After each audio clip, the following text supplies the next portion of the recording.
Attention, interest, desire, and action, or AIDA, is one of the tried and true marketing strategies, but how exactly does it apply to Facebook ads and Google ads? Watch this all the way through to learn exactly how it can improve your photos, your videos, your headlines, and your landing pages so you can drive more sales and leads. Starting off with attention, the way that people browse the internet today, you need to grab them by the shirt and pull them in less than 1 second. People scroll insanely fast on Facebook and Google, so I often do a test where I quickly go through Facebook as fast as I can and jot down anything that catches my eye. So what are some different ways that you can grab attention?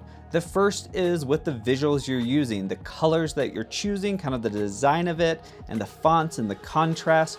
Also with what's depicted in the image or video. So, it could be someone in a tiny little boxcar with flame shooting out behind them, or like crushing a watermelon and it's like splattering, or sometimes people get creative with just like photoshopping like tiny little faces or just an image that's kind of like unique and odd. You can also hook people in by starting something that they want to see concluded. So, it could be a video where someone throws up a hot dog in slow motion and the dog's about to jump up and go for it, and people really want to see how that turns out. You can also do that with like questions or certain phrases. You can also grab interest with curiosity. So for example, this tiny little mistake is costing renters $917 per month. Now, if I'm a renter, I probably want to know what that is, and I'm likely to be engaged with reading more text, watching a video, or clicking on a web page. You could also set up a story or a conflict that people really want to see play out. So you could say, when I got up to give my speech, I was terrified and they're laughing at me. But when I started to speak, everything changed. So you're basically selling them on the story that people are really interested in seeing play out. On Facebook, the first 3 seconds are by far the most important. So don't have your logo, don't have a boring shot of someone introducing themselves or sitting or walking. Really have movement, lead into a story, make it exciting, make it unique, and test several different things. So we'll have a 40-second video, but we'll test out 4 or 5 different options for how that video begins, and then measure how much people are watching it and how much people are clicking and buying based off each ad. For the primary text and the headlines, Facebook generally doesn't like when you make outrageous claims or use all caps or tons of emojis, but you definitely want to make it as punchy as possible, have really emotional, powerful words like warning or wow, this is so unbelievable. Make it really exciting. Get people excited about what they're about to read, what they're about to watch, what they're about to click on.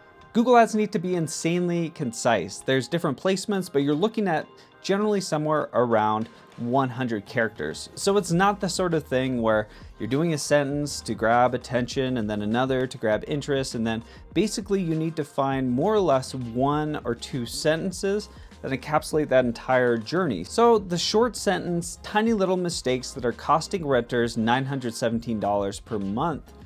Really, if I am a renter, it grabs my attention and interest, and I have the desire to click on the link and take the action to take me to the web page. That's all we're gonna try to accomplish with that Google ad. We're not gonna try to sell the entire product. Basically, we're just trying to get people to take the action of clicking on the link.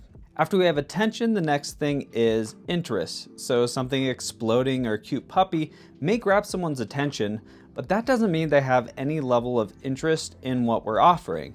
Now, I used to think of things differently, where I was thinking, oh, we have this person, what can I do to make them interested in my product or make them interested in my solution? I think of things very differently now. It's important to remember that we are advertising to unique people who get up every single day. They have their own frustrations, things they're dealing with, desires, and things that they want. So we're not trying to create interest. Basically, there's interest, there's desires that are already there, and there are people that our solution is already the very, very best for. So basically, we're just trying to get in front of those people and give them the information so they do actually understand that this solution is the very, very best for them. While Facebook does have good interest-based targeting, we should never assume just because we're targeting lacrosse interest that this person is actively playing lacrosse. So we really want to make our headlines and text and our message so it only applies to people who would be potential customers and client and excludes every other person. It makes sense to call out the type of person who would be interested in your product. So it could be attention pit bull owners, or how smart e-commerce companies are scaling from 7 figures to 8 figures. That's mainly going to grab the interest of people who own an e-commerce store that's at 7 figures. Other people may be casually interested, but that's mainly going to draw in the larger e-com store owners. So you're not creating interest where there is none. You're finding people who already are interested in a specific solution and pointing that interest specifically toward your product. Next up is desire. Now, with most marketing things for Ada, the desire is, hey, I need your product, I'm ready to buy, I'm ready to make that purchase. And if they're getting something in the mail for donations, you want them writing their name down on a check, sending it off, taking that action. With Facebook, it's interesting because you'll rarely try to do all of the selling on the ad itself. You'll pretty commonly take people to the web page. There'll be like a pre-sale article, like an article that leads to the product. So really with the ad, we just want to focus on building up the desire to go to that link. There's a couple reasons we want to move people off of Facebook. Facebook is very, very distracting. There's all these things pulling their attention away. Whereas when they go to the website, they're focused just on you and your product and your business and if it fits into their lives. With iOS 14 messing up retargeting, I do think it's going to be more common for people to do longer videos that are basically trying to sell the entire product on Facebook, because that's happening on Facebook, which means that you can retarget people who watch like a certain percentage of the video, since that's a Facebook behavior.